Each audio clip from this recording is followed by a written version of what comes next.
hoy no tenemos respuestas concretas a muchas interrogantes que se han venido planteando pues en estos escasos días en los cuales hemos tenido el debate, ¿cierto?, por este proyecto.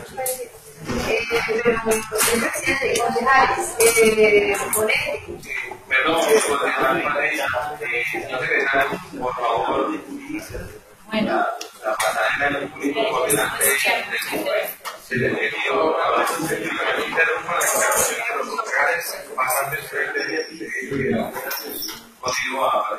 Gracias, presidente. Lo que decía el doctor Olaya, que es vital para poder seguir adelante con ese estudio, que es vital, que es un requisito de ley.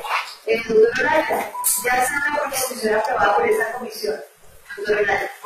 En esa proposición hay dos puntos que se solicitan. Uno, el estudio técnico que lo obliga a la ley, que no está y que es la respuesta de Petrolera Colonial, obviamente. Entonces, el estudio técnico no existe, no se ha traído y es el elemento principal para poder por lo menos hacer ese estudio del proyecto de acuerdo.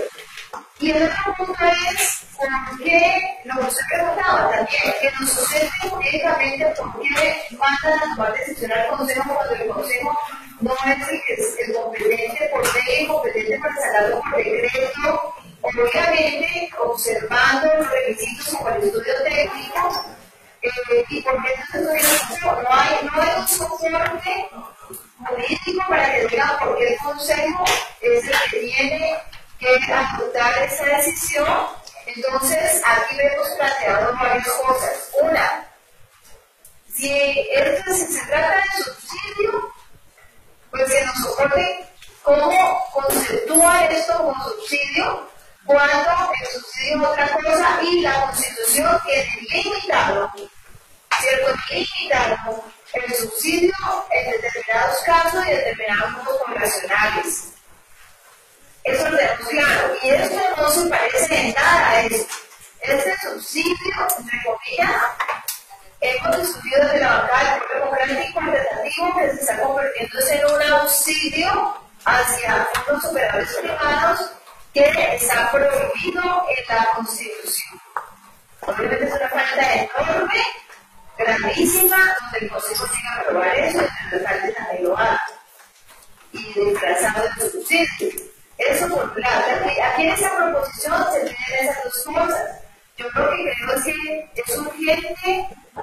Además, la proposición recoge que la expresión no es exclusiva pues, de creación sobre el pueblo democrático alternativo, sino que recoge las diferentes intervenciones que todos hemos tenido. Aquí ya, claro. Entonces, aquí lo que hacemos es recoger todo lo que hemos dicho en estos días y plasmarla en una proposición que ya fue aprobada. Entonces, considero yo, concejales y concejales, que no podemos seguir adelante si no hay respuesta a un asunto principalísimo como es ese. Porque aquí el juego es, digamos, tomar decisiones que pueden estar pasando la línea de la ilegalidad, ¿cierto? Y de la inconstitucionalidad. Recuerden ustedes que un proyecto de acuerdo puede ser tramitado en ese consejo sin que se estudien por lo menos tres elementos, que es su constitucionalidad, su legalidad y su conveniencia. Entonces, realmente, considerando el tema de conveniencia pues disponible porque es desde los puntos de vista político, ya que hacemos el debate político con diferentes posiciones. Pero el tema de constitucionalidad y legalidad, que hoy está en entredicho de manera seria, sustentada, yo creo que no podemos olvidarlo. Y por tanto, no acaba de repetir el concejal del Mira. O sea, no podemos seguir adelante sin esa resolución. El estudio técnico y segundo, ¿por qué no actúa el gobierno con su facultad, con su mandato? ¿Por qué no hace el gobierno? ¿Por qué viene a involucrar al Consejo en una decisión que tiene todos sus visos de ilegalidad? Gracias.